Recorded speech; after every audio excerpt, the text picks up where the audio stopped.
thanks everyone for coming. I'm Christy Freeland, and I was really delighted to be asked to moderate this session, and particularly so after spending about an hour drinking smoothies at the Google Cafe with Sendil Mullainathan, okay-ish pronunciation, Good. Who is a truly brilliant behavioral economist at Harvard.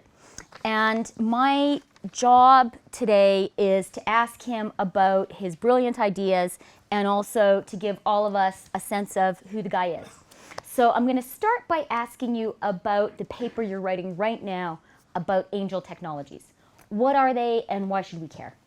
Yeah, let me start with my favorite example, partly because it affects me personally every day. Every night when I go to bed, I always set my alarm clock at 6:30, 6:20, something like that. I have a lot of goals when I go to bed at 11 or 12. I'm going to get up at 6:20. I'm going to go for a run. I'm going to write poetry. I don't know, something. They're always good goals.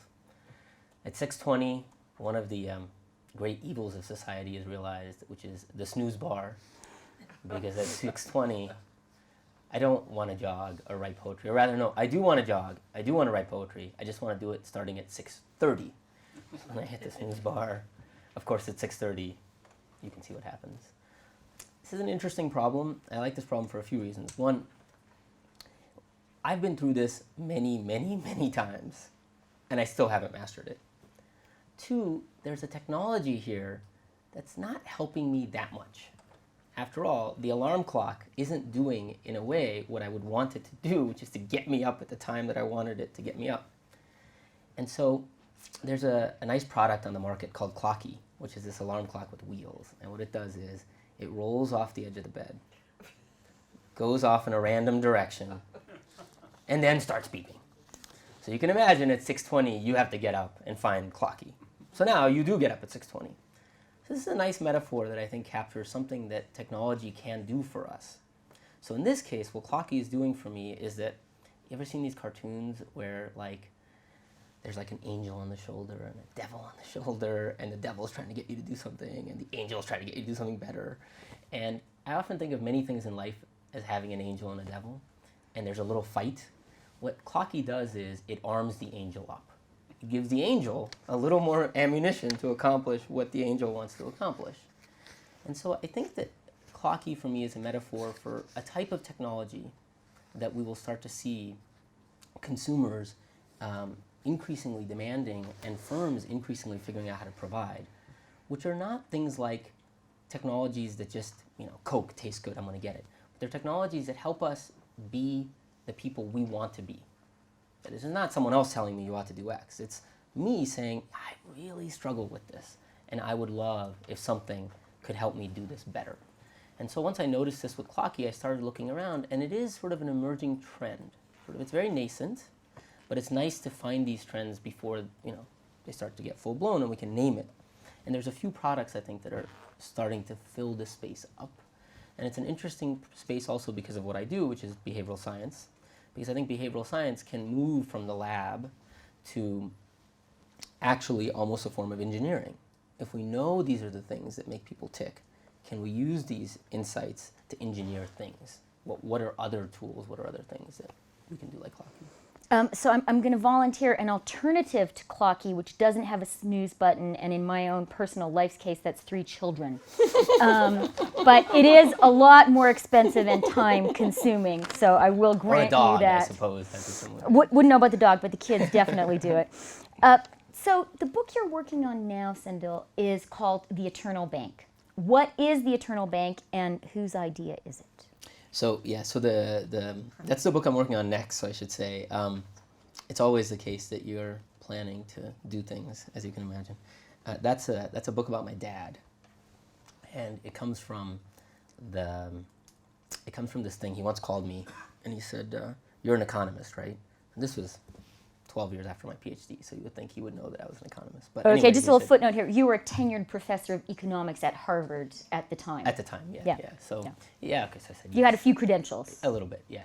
So I said yes, and then he said, well, I need your help on something. I said, okay, what? He said, I want to start a bank. And my dad has nothing to do with banking. He has nothing to do with any of this. And so I was about to explain to him that it's a little harder to start a bank than you might think. But then I figured, why bother? Just tell me, why do you want to start a bank? And he had this idea. He said, there are a lot of people out there who believe in reincarnation. And why should they go into the next life without money? They've accumulated a lot of money in this life. Let them take that money into the next life. So they'll come to this bank and they'll give us their money and some passcodes. And when they're reincarnated, if they're reincarnated, they can come back, recover their passcodes. Because they'll remember? It's going to pass on to your new self. Yeah, I'm not as well versed in reincarnation as you might expect, given my heritage. So they come back and they would give us the passcodes. And my dad's idea was that we win either way. Either we have concrete proof of reincarnation, or we get to float on their money. And so he said, and the best part of it is he said, and we'll call this the Eternal Bank. So the book is really about, my dad is a very interesting guy, and it's about his stories and what they tell us about, and trying to understand them through social science. So this story is emblematic for me about what is creativity, because obviously this is a very creative idea. At the same time, I don't think any of us are going to go out and set up the Eternal Bank. So there's something slightly, it's very creative, it's almost too creative. And so it's about understanding what the science of creativity is. And how can you be too creative? So I think that one thing that we're finding in the research on science, on creativity, it's almost like, this is a gross simplification, but it's almost like there's a spectrum between creativity and judgment. If you almost think of creativity as being able to see the world as it might be, and judgment as being able to see the world as it is, you can see how those are in remarkable opposition. When you're very creative, you're looking past what is to what might be.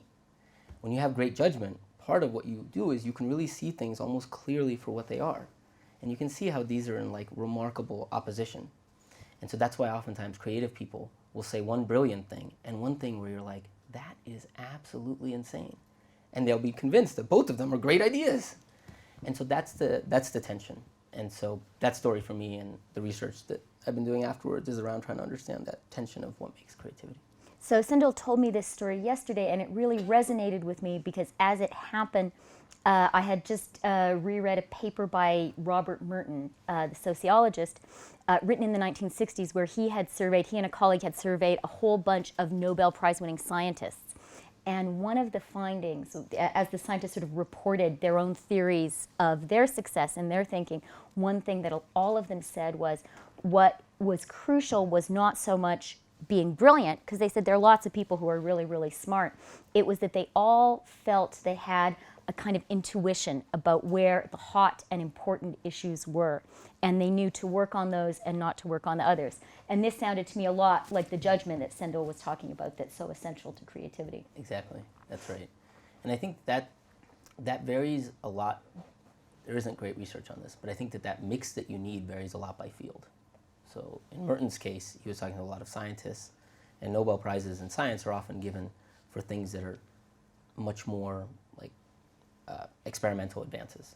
And when you're doing a lot of experimental advances, you need creativity, but because there's a lot of heavy lift involved, you need a lot of judgment.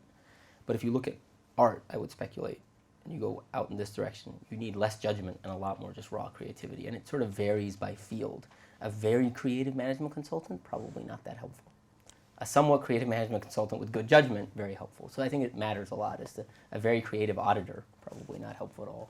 Well, in some places a it might little be too helpful, right? Exactly right. So maybe when we're advising our kids, once they finish their alarm clock role in our lives on career choices, we should try to figure out where they are on the creativity judgment spectrum. Now, Sindel, you've talked to us a little bit about your dad, and I was really fascinated to hear about your family story. So I'm going to ask you a little bit about that. Yeah. Where were you born?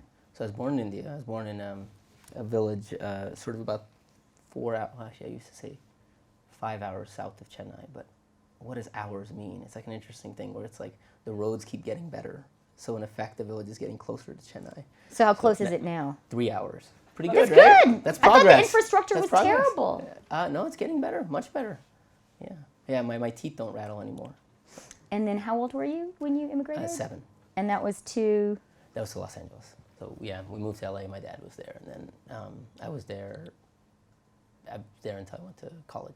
And how did your dad manage to bring you guys from this small village 5 or 3 hours outside of Chennai? He came to do a PhD at Caltech, and then he was here for about 4 years before he could bring us. That's an example of an interesting, almost angel technology, because we didn't have a phone in our house. There may have been one in our village, but we didn't have a phone, so my dad would make these audio tapes where he'd talk into them and tell us what he wanted to say. And then I still remember the tapes would come, and then you'd put it on the tape machine, and like you'd hear your dad, and it's like very interesting. It was one way, but it was still somehow intimate despite its one wayness. Did you make tapes for him? No. I it never even occurred to me. So. And what was the experience of immigration like? Was it all on easy streets? Suddenly you got to America, the roads paved with gold? I mean, as a kid, it was just another thing. It was like different. I mean, to me, it was like perfectly. The only odd part of it was when I was 10, my dad lost his job because of defense contracting rules, and he couldn't work in the sector anymore. And that was, the rule was? Oh, so the rule was that he was an aerospace engineer, but if you worked in any building that had a defense contract, you had to get complete clearance, even if you weren't working on that. So he would work on commercial airlines, but still, because he wasn't a citizen, he could no longer even work on commercial airline projects.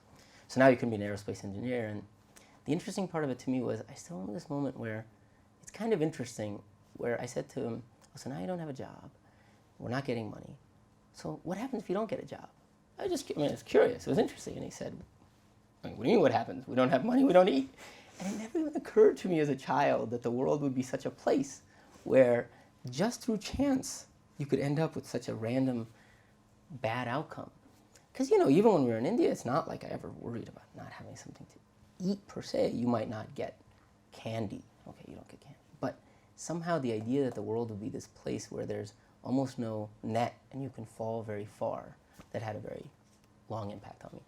Okay, I'm going to cheat and say you're working now on scarcity, right? Do you think that's connected? I think it is. Yes, I've done a lot of work on poverty, and I think it is very much related to it.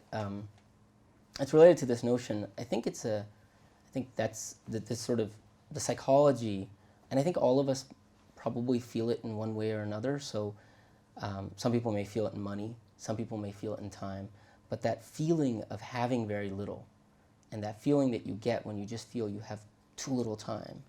That's something that I'm working on now. That's the book I'm working on, which is around, it turns out that there's a common psychology that arises every time people have too little. So there's more in common between the poor and the busy and dieters and the lonely, that there's a common psychology that all of those people draw upon that seems to operate. It's something people haven't really noticed before. Is that good for us? I mean, certainly if we're on a diet, we feel pretty virtuous. If we're very busy, we feel virtuous, we're working hard. Does scarcity make us better? Yeah, so that's one of the interesting things. It's like scarcity has these amazing benefits because it focuses our mind. So we find, and others have found, for example, when you're working busy, people are far more effective when they're on deadlines than they ever could be. And you've all This is well known to journalists, yes, by the way. I think it's well known to most of us, I think, right? Any student who's like, wow, with 5 hours left, I wrote a term paper that I couldn't write in 5 weeks, kind of understands that, the power, the motivating aspect of deadlines. And it's not just bit time, though. So, for example, the poor, this is an interesting fact. I think most people, in our research, it came out. I think it's the opposite of what most people anticipated. The poor are much better managers of their money than the rich, significantly better managers, in the sense that they, in every sense, just like when you're very short on time, you become a very good manager of time, the poor are better managers of money. So in many ways, scarcity does what you'd expect it to do. The mind reacts by saying, we have very little of this resource, let's marshal all our mental resources to focusing. But there is a very bad side to scarcity, which is probably, in the long run, outweighs the benefit, which is because the mind is so focused on it, it focuses involuntarily. So for example, so think of the following. You have a project that is due, like you're working on an article. The deadline is the next evening, the next afternoon it's due. You go home, you're going to spend time with your kids because you haven't seen them in a while. There's nothing you can do on that project right now anyway. But while you're with your kids, your mind keeps going back to the project.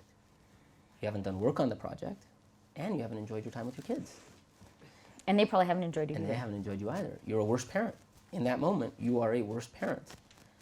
And what that's doing is it's because scarcity is loading your mind. It's creating, it's as if you had a mental processor, and part of that processor is constantly being taxed. It's like your computer when you have like too many windows open. Part of it is being taxed by this other process that's continually running. And so as a result, what it means is people who are under conditions of scarcity, when they're trying to do anything, they are significantly worse. And so we find some striking evidence, for example, that when somebody becomes poor, the same person, when they're in times of poverty, their IQ drops significantly, a lot. And other measures, psychologists have these measures called executive control, which is what you use to exercise self-control, which is what you use to focus. Those drop quite a bit. In fact, the orders of magnitude are such that it's almost like when you become poorer, it's almost like being moderately inebriated. So they're very big effects on cognitive load. But it's not about being poor. It's not about the people. The same person, when they get more money, the mind recovers because now the cognitive load is gone. And it turns out the same is true for people who are on diets. So we went and looked, and there have been a lot of trials around diets. And when people are put onto diets, not from the nutrition aspect, they're getting plenty to eat from that point of view. That's true of the poor, by the way, that we study. It's not nutrition. But when they're put onto the diet, even effective diets, people lose quite a few IQ points while being on the diet because part of their mind is constantly, thinking about food. And that makes them less effective in whatever it is they're doing. And so that, to me, was interesting because it kind of, as economists, we tend to think of scarcity as, I remember when I was telling one of my economist colleagues that, oh yeah, I'm working on this sort of new research on scarcity. They looked at me like I was an idiot because they said, well, there's already a science of scarcity. It's called economics, which is true. But I This think is an older type person? No, it was a younger type person.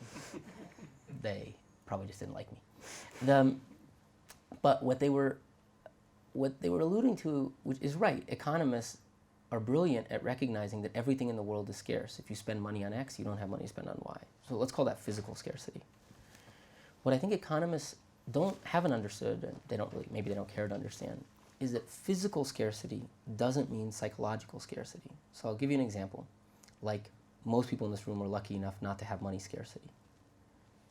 But you do have money scarcity. You have a budget constraint. However much money you have a physical amount of money, right? So we know from an economist's point of view, you're experiencing scarcity. But let me show you from a psychology point of view that you're not experiencing scarcity. If you were to lose $20 or 20 francs or whatever the currency might be from your pocket, you went out for a jog and it fell out, you might be annoyed at yourself. You might say to yourself, that's stupid, I shouldn't have lost that. But you never ask yourself a question that people who are actually experiencing money scarcity ask themselves, which is the question, I'm now $20 poorer, what am I not going to buy? It doesn't feel like you've lost anything in some sense, except a piece of paper. Of course, we know from the physical point of view, you have lost more than a piece of paper. You must be buying $20 less of stuff because that's what the budget constraint is, but it never feels that way. In fact, people who are experiencing money scarcity, most definitely, that's when you ask them free form, questions such as this, one of the first things they report is, I have to figure out what I'm not going to buy. Now take time scarcity. If an hour of your life is lost because your plane is delayed and you're a very busy person, you very much ask yourself, what am I not going to do?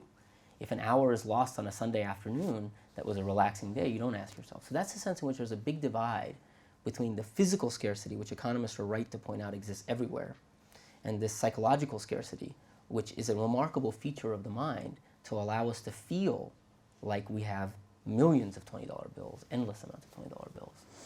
So when you told me about this work yesterday, I was very delighted, Sindel, as I told you, for one reason, which is I have been thinking that I really should go on a diet, but I'm also finishing a book, which the second draft is due in 2 weeks. And I had told myself that I would just not start the diet until after the manuscript is done on the grounds it was too hard to do both things at once. So I felt immediately vindicated and celebrated by having a huge meal last night. So that was great, thank you.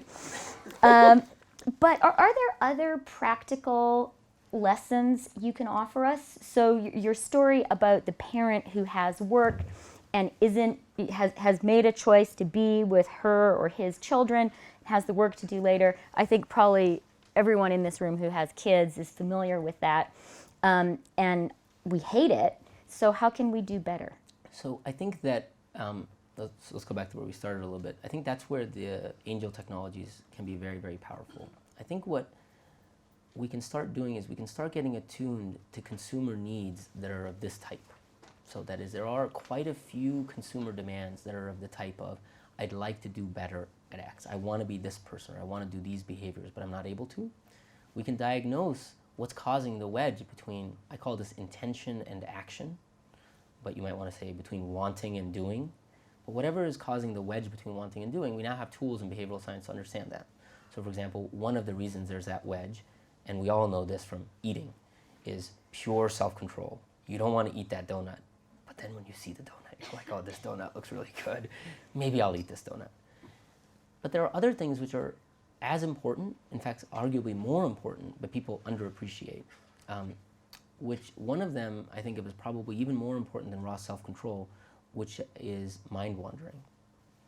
So you want to, I'll give the most prosaic example of this, but that's also very important in the world. You're a diabetic. You've been diagnosed with this, what used to be deadly and vicious disease, but now is controllable through taking pills, let's say your early stages. So when the doctor tells you this, you say, wow, it's really unfortunate, but I'll take my pills. So that's what you want to do. The reality is we know from the data that the average rate of pill taking is maybe about 65%, roughly, 65 to 75%.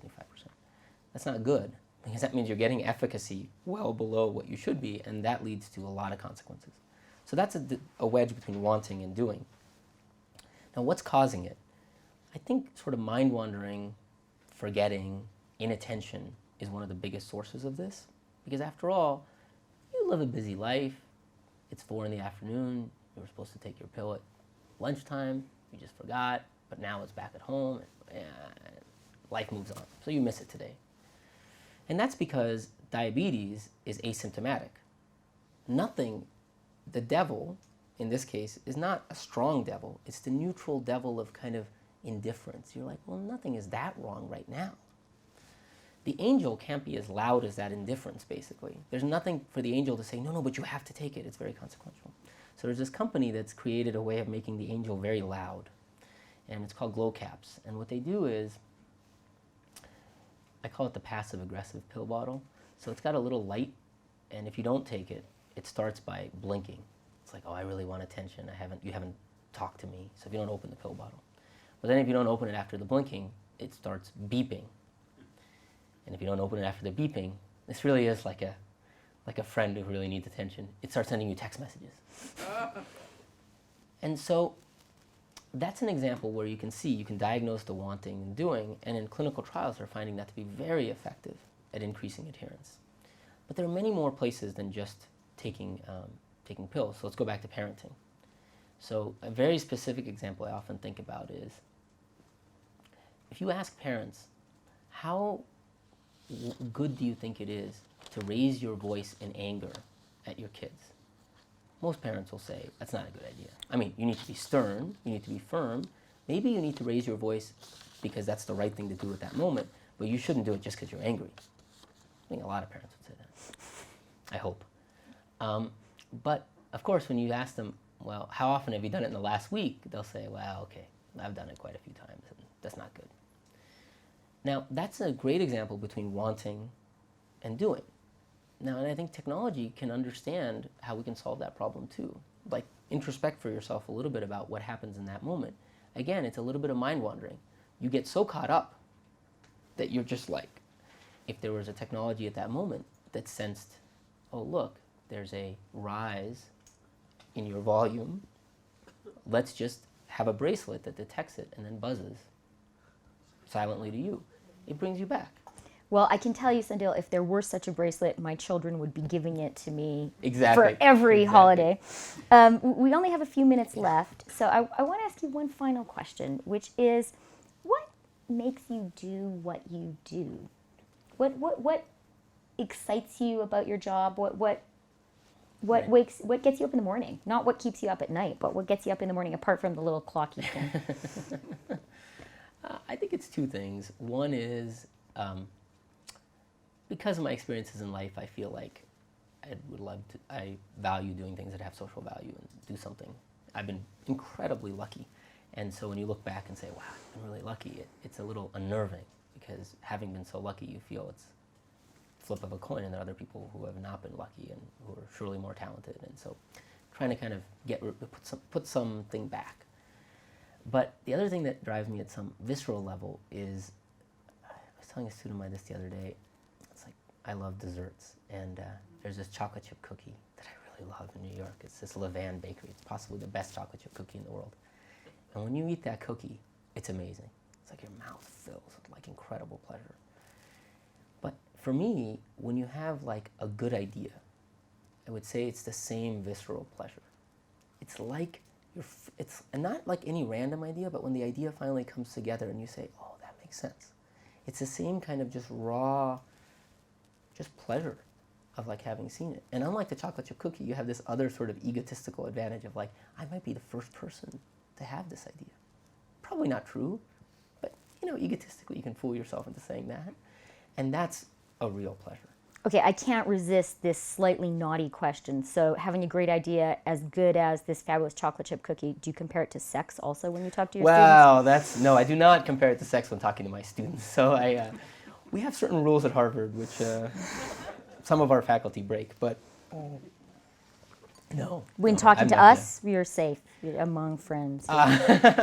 Is this being videotaped? We'll edit this out later. No, it's different than sex. Let's leave it at that. So, there's only one person involved. So.